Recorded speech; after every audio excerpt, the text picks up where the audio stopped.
Summary: The Laws of Human Nature. Robert Greene. How to read people, predict behavior, and protect yourself from manipulation.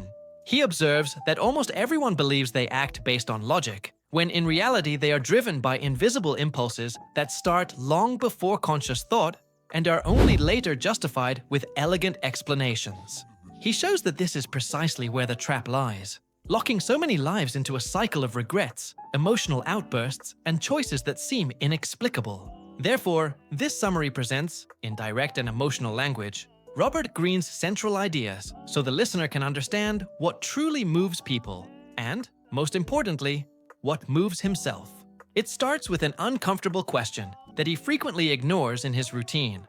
Why do I repeat the same mistakes in relationships, at work, and in decisions that cost time, money, and peace? The promise here is simple. By understanding the laws of human nature, he learns to name emotions before his body explodes, to see behind social masks, to detect compulsive patterns that sabotage projects, and to neutralize the envy lurking in the wings of social interaction. By doing this, he becomes less predictable to others and more reliable to himself, generating real respect, calmer choices, and results that sustain themselves over time. If this freedom resonates with you, hit the like button and subscribe to the channel to follow summaries that transform the way he views people and strategies. Because starting now, the narrative delivers practical tools that change the game. He begins with the law of irrationality. Debunking the belief that reasoning drives life all the time. What actually happens is a biological assembly line where the primitive brain reacts first, triggering fear, desire, or anger in milliseconds, and only then does the neocortex appear to legitimize the decision as if it were the result of careful analysis. Understanding this grants power. When he feels the emotional wave rising, the technique is simple and effective. Name the feeling. Is it fear? Is it envy? Is it wounded pride? By naming the emotion, he is no longer dragged along by it. Next, he investigates the immediate source of the sensation. What situation triggered this response right now? Finally, he creates a gap between stimulus and response. He breathes, counts mentally, and postpones the impulsive speech. This space is where freedom resides. Without this space, he is held hostage by old restraints. With this space, he directs his own energy toward decisions he won't be ashamed of hours later. This is how practical rationality is born. Not by denying emotions, but by recognizing their power and integrating them with intention.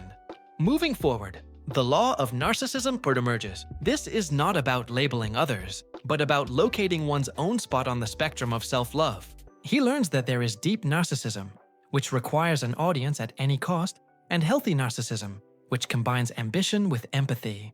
The difference appears in details that repeat daily: hijacking the conversation, constantly fighting for attention, or lying to save face, versus listening with curiosity, acknowledging the contributions of others, and maintaining focus on goals without consuming the other person's space.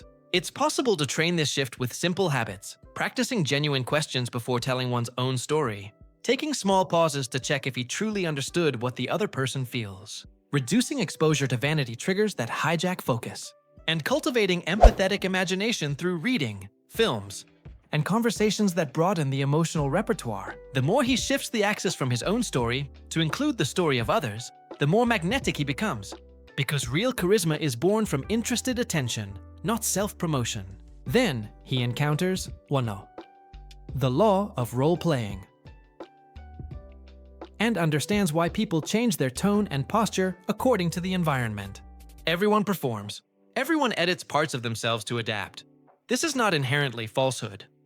It is social survival. However, there is a risk when the mask becomes a prison, when the character takes control, and the person loses internal coherence.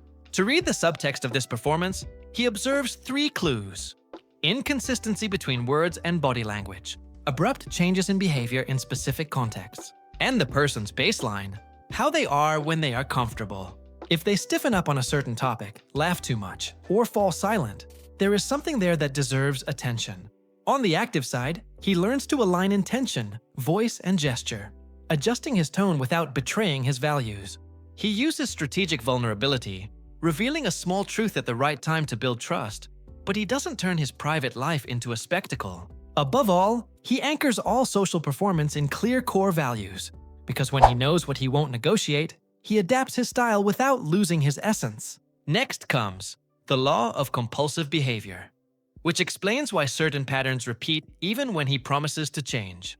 Greene suggests looking at character as a collection of stable tendencies molded early on, which reappear under pressure. Thus, he begins to analyze patterns in himself and others, focusing on repetition, how he handles minor setbacks. If he explodes over trivial things, he will likely use excessive force in crises. How he behaves when no one is watching. There, the character appears without makeup. And what he does with a little power. Does he humble himself or humiliate others? The pattern reveals itself in the detail. To reprogram a painful cycle, he chooses one aspect at a time, identifies the trigger, establishes a better default response, and repeats it consciously until it becomes automatic. For example, if the old impulse is to immediately reply to an aggressive email, the new routine might be to write it, save the draft, stand up, drink water, and review it coldly. This microprocess reduces damage, increases respect, and over time alters his practical identity. He ceases to be a slave to habit and becomes the author of his own script. Soon after, the law of covetousness knocks at the door, the silent mechanic that transforms desire into envy through comparison.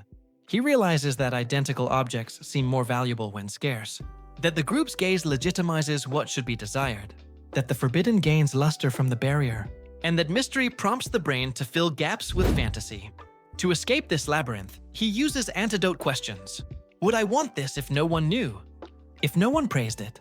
If it were abundant? When he answers honestly, he reclaims sovereignty over his desires, choosing based on alignment with his values and goals, not social contagion. As his own leader, he learns to lower stimuli that inflate the appetite for status and elevate stimuli that nurture competence. Because status without substance is dead weight, while technical mastery, real utility, and clear purpose build a desire that does not consume him. On the contrary, it organizes him. By stitching these 5 laws together, he sees a map of personal power. First, he slows down the emotional trigger to think at the right time. Then, he redirects attention from himself to others and reaps the fruits of empathy. Next, he masters his own social performance so that presence, voice, and values point in the same direction. Subsequently, he identifies repetitions of character so that small daily adjustments deactivate old sabotages. Finally, he cleanses comparative desire, swapping the shop window for the compass. With these pieces adjusted, the social chessboard becomes less foggy. Contextual readings become more accurate, relationships less reactive, and decisions calmer, which reduces useless conflicts, improves negotiations, and accelerates results without compromising inner peace. Now, he plays the long game without feeling like he's losing the short game. He ceases to be pushed by impulses and starts being pulled by intention. As he walks this path, he realizes that theory only becomes power when it becomes observable practice in daily life. Therefore, he creates micro-rituals. Upon waking, he reviews a difficult emotion from the previous day and names how he wishes to respond when it returns. At work, he decides to listen 2 minutes longer before giving an opinion. In social gatherings, he chooses a question that opens up deep stories and trains his empathetic imagination. When dealing with consumption, he asks 3 times if the object serves the greater plan or merely the appetite of the moment. And at the end of the day, he registers an event where he almost fell into the old pattern and how he chose differently. This short writing consolidates the new identity, transforms attempt into trajectory, and gives the brain the evidence it needs to believe in the change. All this prepares the ground for what lies ahead, because understanding one's own irrationality, the pendulum of narcissism, social dramaturgy, character repetitions, and the comparison that inflames desires is only the foundation. From here, he learns to play chess with time, to handle criticism without losing composure, to convert insecurities into focus, and to build purpose that withstands the fatigue of daily life. Therefore, it is essential to proceed with attention, because the next stage delves into the errors that sink brilliant projects when decisions are too short-sighted for big goals, and shows how leaders and creators maintain traction when everyone else oscillates between euphoria and panic. If this content is helping, remember to support it with your like and subscription. This signals to the algorithm that this knowledge matters and allows us to bring more powerful ideas to those who need them. Now he prepares to advance toward the next laws, where long-term vision, defense against criticism, and the fine reading of social envy transform into practical levers that can be applied today, at work, in the family, and in personal projects. This is precisely where intellectual understanding becomes lived competitive advantage, because when he learns to see a few moves ahead, he doesn't react. He anticipates. He doesn't get lost. He leads. And this silent change opens the door to everything else. He now enters the laws that govern human interaction, where hidden instincts shape decisions, alliances, and conflicts, without almost anyone noticing the script being followed. Here, the focus shifts from internal domain to social territory, where every look, word, and silence carries power. The first step is to face the law of short-term myopia, which shows why so many intelligent people sabotage their own future in exchange for small, immediate wins. Robert Greene compares life to a chessboard. While most people act like beginner players who see only the next move, the wise see 10 moves ahead, perceive the flow, master the rhythm, and transform patience into strength. He teaches that the human brain was engineered to seek quick rewards, food, pleasure, relief. But in the modern world, this becomes a trap. Impulsive decisions cost years of effort, while planned gains build real freedom. To train this vision, he proposes daily questions. Will this choice still make sense 5 years from now? Am I reacting or strategically building? This simple pause shifts the mind from impulse to purpose. With time, clarity becomes habit, discipline becomes natural, and results stop fluctuating according to the mood of the moment. This is where the silent power of strategic thinking begins to emerge. Soon after comes the law of defensiveness. One of the book's most delicate themes, as it touches human pride, the inability to hear criticism, and the rush to justify errors. Greene shows that automatic defensiveness stems from 3 deep beliefs. I am autonomous, I am intelligent, and I am good. When someone threatens any of these, the brain reacts as if under physical attack. It releases adrenaline, raises shields, and blocks learning. Recognizing this mechanism is the beginning of true strength, because while the weak fight to protect their image, the strong listen to grow. The practice is simple. Faced with an uncomfortable comment, he breathes and asks, "What can I learn from this?" If the criticism has merit, he improves. If it does not, he discards it, but without internal conflict. When he needs to convince someone who is defensive, he applies 5 strategies. Listen deeply. Create a calm, emotional climate. Validate the other person's ego. Touch the hidden fear that makes them resist. And use the resistance as a tool, perhaps by saying, "Maybe this isn't for you," thus planting curiosity where there was previously denial. Mastering this law is mastering difficult conversations, negotiations, and relationships, because whoever learns to lower their shield gains access to the truth that others never hear.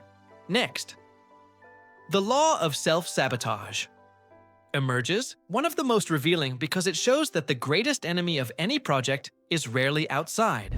It is within. Robert Greene describes the cycle of fear that paralyzes, the anxiety that avoids risk, and the silent belief of not deserving success. Behind every sudden quitting, constant delay, or self-destructive choice is a mind trying to protect itself from an imaginary pain. The antidote is to understand that attitude creates reality. When he believes something is impossible, the body acts in coherence with the disbelief. It closes doors, wastes energy, and confirms the failure. But when he chooses a positive and realistic attitude, the brain works in his favor, seeking solutions, generating coincidences, and opening opportunities. The secret lies in small victories. Change action before changing belief, acting as if capable until the body believes it, and the belief changes. This is the power of conscious self-deception, used to break negative self-deception. He understands that negative emotions do not disappear with denial, but dissolve in the daily practice of action and reflection. 1 step a day is enough to break years of inertia, and progress begins when he stops fighting fear and transforms it into the energy of movement. Then comes the law of repression. One of the darkest and most powerful, inspired by Carl Jung's psychology. It explains that everyone carries a shadow, the rejected side they try to hide from others and themselves. And the more they hide it, the more the shadow controls gestures, choices, and emotional explosions. It manifests in contradictions. Leaders who preach morality and live in vice, calm people who explode over nothing, severe critics who condemn in others what they secretly desire. The healing begins with light. seeing one's own shadow, recognizing the repressed trait, and integrating it, not with shame, but with curiosity. If he feels envy, what legitimate need is being denied? If he feels anger, what boundary was invaded and never stated? By bringing these impulses to consciousness, they lose their destructive power and gain the force of creative expression. The shadow can be converted into courage, assertiveness, and authenticity, because whoever masters their own darkness becomes whole, and whoever is whole does not need to disguise anything.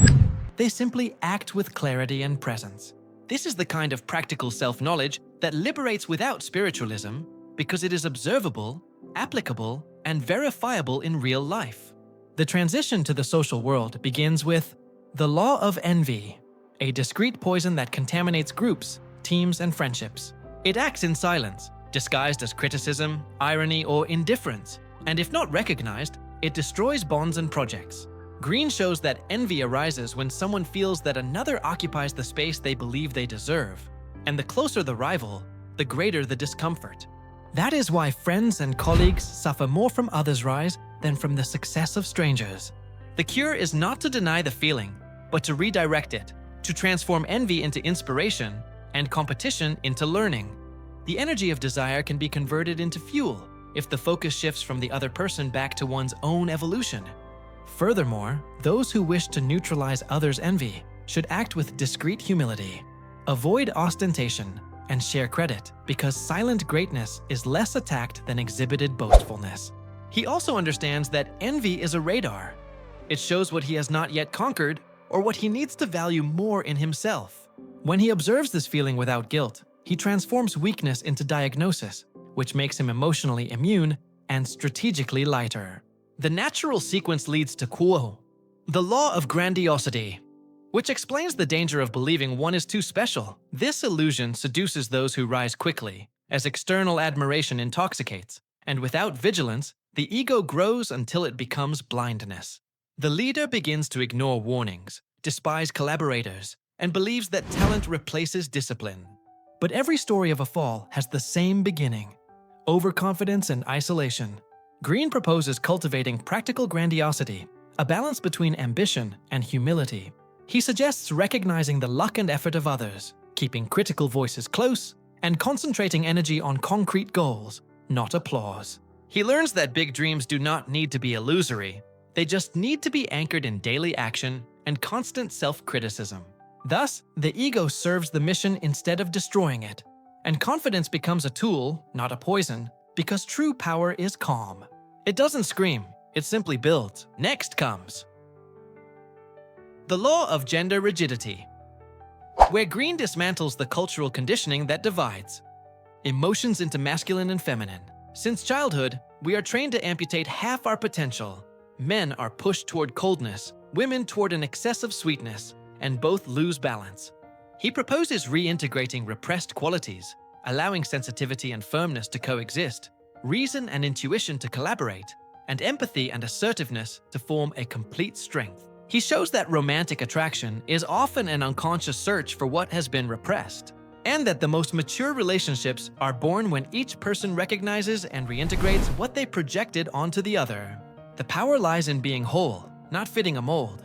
The flexible person reads the environment better, adapts without getting lost, and acts as the situation demands. This is true emotional maturity, accessible to those who accept being paradoxical. Finally, in this section, the law of lack of direction arises, the modern void disguised as a search. Greene observes that many people rush constantly without knowing where they are going, accumulating degrees, jobs, pleasures, and followers, but feel lost because they confuse movement with progress.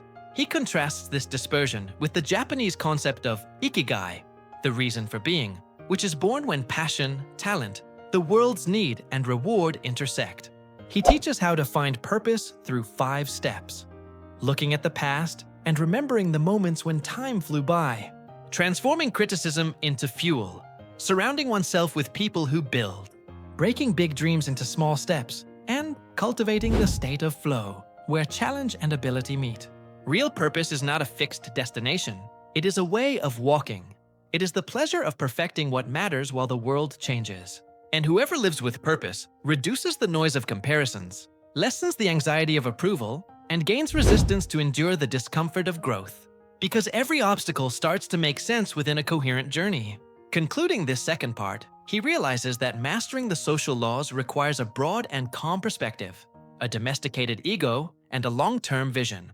Understanding envy, grandiosity, and purpose makes him less manipulable and more strategic, because internal clarity reflects external authority. He learns that power is not about controlling others.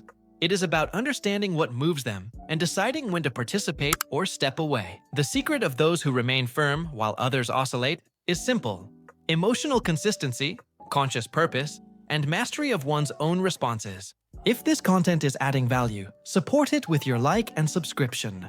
This strengthens the channel and ensures that deep summaries like this continue to arrive. In the next part, he will discover the final laws, where Greene reveals how to deal with generations, aggression, and the inevitable truth of mortality, which closes the cycle of human nature and shows how to live with presence, purpose, and silent power. Now, the knowledge reaches the deepest level of the journey, the one where the human being needs to look at their roots, at time, and at the inevitable end that makes all previous laws truly urgent.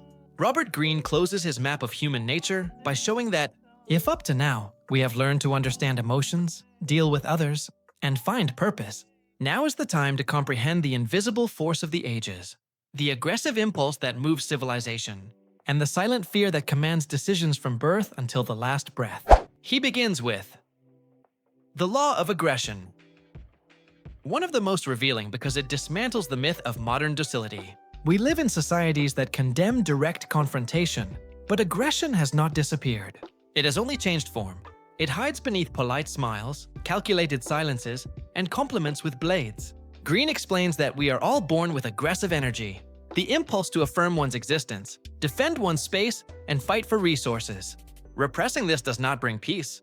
It merely converts vital force into resentment and passive sabotage. The antidote is to recognize one's own aggression and channel it toward creation, ambition, and discipline. Instead of denying rage, channel it into goals. Instead of competing out of vanity, transform the fighting instinct into focus, persistence, and self-mastery. He teaches how to identify the 5 types of passive aggression. The chronic latecomer, who demonstrates power by making others wait. The victimizer, who manipulates pity to control. The insinuator, who wounds with disguised compliments. The blamer, who reverses responsibility. And the perpetual dissatisfied person, who drains energy by feigning eternal discontent. Recognizing these patterns in others and in oneself is liberating. From there, aggression ceases to be a weapon and turns into fuel. The unconscious aggressive person destroys. The conscious aggressive person builds. The next is the law of generational myopia, a reminder that no one thinks completely freely. Each generation is molded by the traumas, conquests, and illusions of its time. Those who lived through wars value stability. Those born in abundance seek excitement. Those who grew up in the digital age confuse attention with value. Greene shows that these cycles repeat historically. The revolutionaries create change. The organizers consolidate it. The builders expand. And the cynics question until they break again. Understanding this pattern is seeing beyond one's own present. He proposes that each person identify the lens of their generation. What events formed their beliefs? What values they inherited without questioning? And what they are failing to see by looking only through the filter of their own time. Wisdom lies in uniting different eras, learning from the elders, and listening to the younger generation, because power emerges when the mind is simultaneously rooted and adaptable. Studying the past is the antidote to the arrogance of the present, and dialoguing with other generations is the remedy against isolation of thought. Whoever understands their time ceases to be pushed by trends and begins to use the movement of the tide to their advantage. Finally, Greene presents the law of denial of death. Perhaps the most transformative of all. He says that modern life revolves around avoiding thinking about the end. Consumption, entertainment, and even overwork function as anesthesia against the consciousness of finiteness. But ignoring death is what makes us waste time, seek validation, and live as if there were a dress rehearsal before real life begins. True freedom emerges when we accept that time is limited and, therefore, precious. By facing death, priorities are reordered. Petty offenses lose weight, comparisons become irrelevant, and the focus returns to experiences, connections, and contributions. He mentions that the consciousness of finiteness is what gives value to action. Every conversation could be the last, every sunset the last one seen, and it is this risk that transforms the common into the sacred. Death is also the great dissolver of fear, the fear of failing, of being rejected, or of looking foolish. When a person remembers that time is running out, they understand that the true failure is not trying. The fear of dying, once embraced, transforms into the courage to live with intensity and purpose. From this awareness, the author proposes 3 simple and powerful practices. First, clarify priorities, asking every day what truly matters if time were short. Second, practice full presence, living with total attention, without rushing to get through what is happening. And third, conscious legacy, leaving trails of usefulness, beauty, or goodness that continue to exist even when the body can no longer act. When death is remembered, life gains texture. When it is denied, it turns into a soulless routine. Accepting it is what transforms time into eternity lived now. By integrating these last laws, Robert Greene's vision is completed. Aggression becomes a driving force, generational vision broadens the horizon, and the awareness of death provides depth. Together, they build the mindset of someone who lives with purpose and presence. He understands that mastering human nature is not manipulating others, but understanding the flows that move everyone and choosing how to navigate them. It is getting out of autopilot and taking command of one's own story. He no longer seeks approval, nor fights against the inevitable. He simply acts with intention, knowing that time is finite and that the impact of a lucid life can span centuries. Thus the cycle closes. From the 18 laws, the reader or listener awakens to a rare type of power. The power to understand himself, to predict reactions, and to act with strategic calm in a world that reacts by instinct. Greene calls this psychological freedom, the state in which no emotion dominates him, no influence manipulates him, and no fear paralyzes him. The reward is living without illusion, loving with consciousness, and working with purpose. And the first step is to remember every day that understanding others begins with understanding oneself. If this content is inspiring you, hit the like button and subscribe to the channel to continue receiving summaries that unite knowledge, self-mastery, and life strategy. Because when the mind understands human nature, the heart finds peace, and action becomes art.